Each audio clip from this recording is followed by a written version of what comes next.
What's up YouTube? I'm Vaughn and this is the Gear channel where we discuss collectibles, hobbies, competitive games from tabletop to video games, and today we are reviewing my Buzomon deck that got us first place.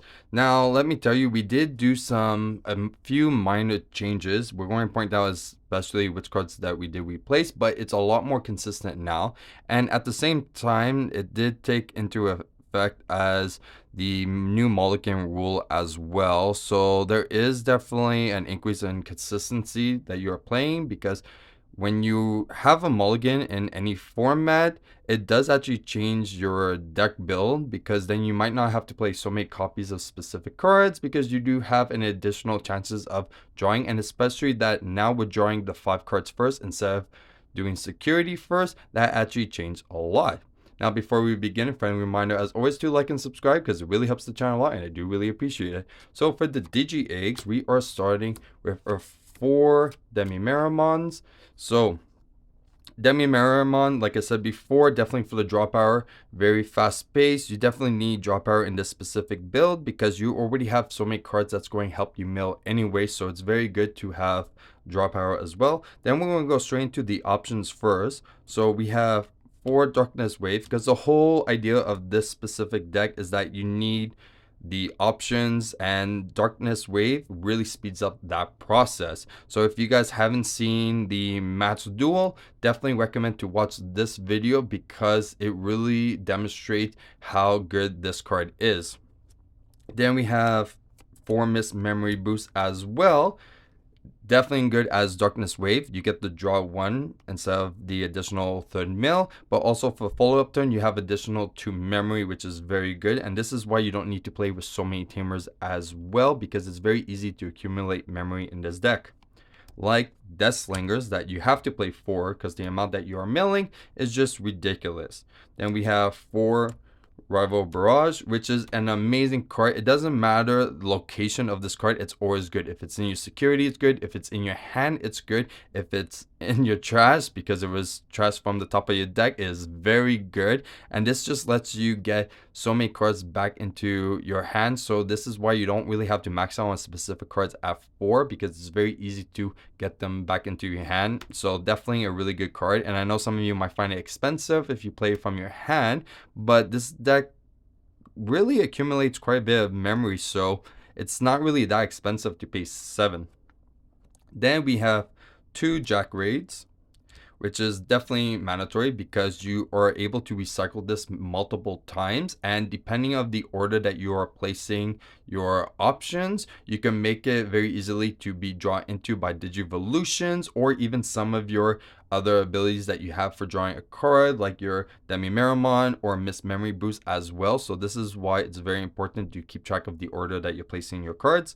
Then for tamers, we have 2 Elomo Coco. We just need 2 of these. Most of the time I'm doing blast mode by just digivolving it for only 1, but if we have this as a memory tamer, or we're starting it off, or if it's in a security, it's very free just to get the additional starting with 3 memory, but also to trash 1 and then warp digivolve as well is quite good. Well, not warp digivolve, but digivolve into blast mode from your trash is amazing. Now for the Digimon, we do have 4 of the new structure deck Impmons.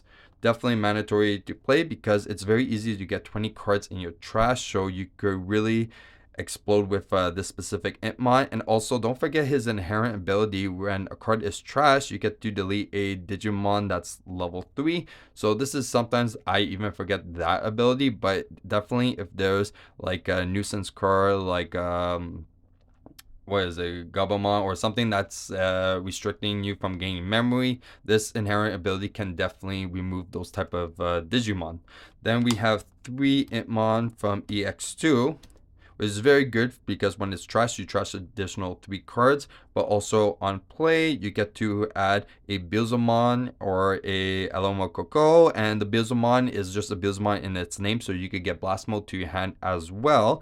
And also the inherent to gain 3000 DP if it has a Buzomon on it is actually very good, because some of our Buzomon isn't that high in DP, so this is actually a very good card to have as its inherent. Then we have 2 Candlemons. Now, yes, we were playing 4 Candlemons before, but this is where I'm going to show you that where we replaced them, because Candlemon on play lets you trash 2 cards, and then if you have 10 or more cards in your trash, when it gets deleted, draw a card. Very good. And the card that we replaced it with is Porcupamon. Now, the reason why is because it has a similar ability. On play, you trash the top 2 cards, and it's only a play cost of 4. So sometimes I'm able to even play this for pretty much for free, and it's a level 4 that we could easily digivolve, but most importantly, it's a blocker. So we were in some situation in some games that we need that one blocker because our opponent left a Digimon in the back row, so we're not able to pop it, and if we have no more security, we need something for a little bit of protection. So this was what was a good option, and so far it's been very consistent with the deck. It's been easy to actually digivolve, so I actually do really like it. I am still debating of if I rather just to play 4 of this and remove the Candlemon, or do I still want the rookie just for the Digi Egg and the free draw as well. So it's very debatable. Next, for level 4, we do have 4 Wizardmon, which is mandatory because you want to accumulate the memory, and also you can use it for Digivolution, and it has an amazing inherent ability that lets you place a card, a purple card, any, from your hand to the top of your deck. So if you are planning on doing a few triggers and doing like a few combos, you could actually resolve this first when attacking and then put a card on top of your deck. But most importantly, it's not once per turn. So if you attack with Buzomon, okay, use the ability, and then you chose to either play another card to trust the card that you just placed, and then you digivolve it for Blast Mode, which unsuspend, and you attack, you could do the ability again.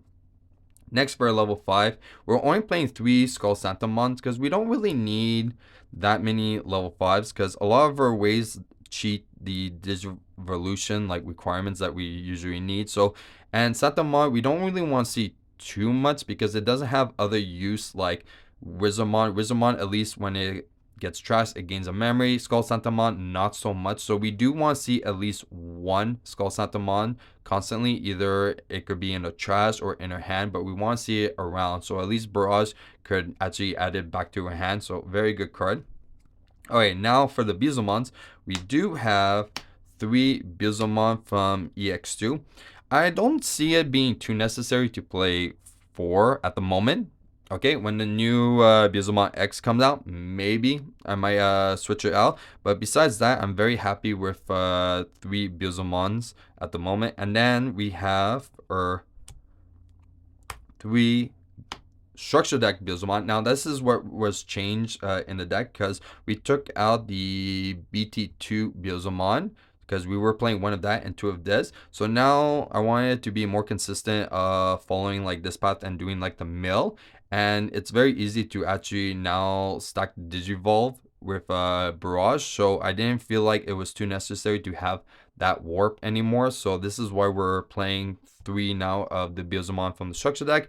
Then finally we have, for our last level 6, 2 Avenged Kidmon. So I was playing 4.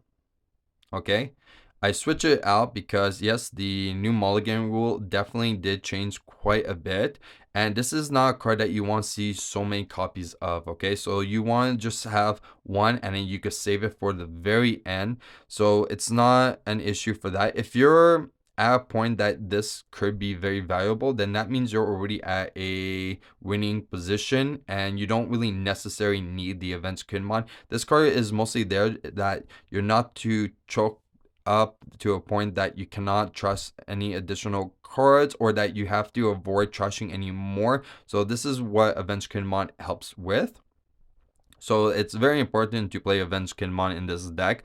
So far 2 has been working out and I have no issue with 2 Avenged Kidmon. And then finally we have 3 Buzomon Blast Mode. So we don't need 4. We were playing 4 before. We did take it out because it wasn't too necessary to actually play 4 of them, and sometimes it was just too bricky to have so many copies of it without it having real value, especially starting first. If we're trashing like 10 or even sometimes even 20 cards starting first, you don't really want to see multiple copies of this. So this is why I am leaving it at 3. So far, I'm very happy of having it at 3, because then you have the possibility of one in your hand and one in your trash, and you don't really have to worry about the rest so much. And that's it for Biozum on deck. Now, if you guys enjoyed today's video, you know what to do. Like and subscribe. And if you want a sneak peek of future products we're planning to review here on the channel, you can follow me on my Instagram, Vaughn Gear. I'm Vaughn, and this was the Gear Channel.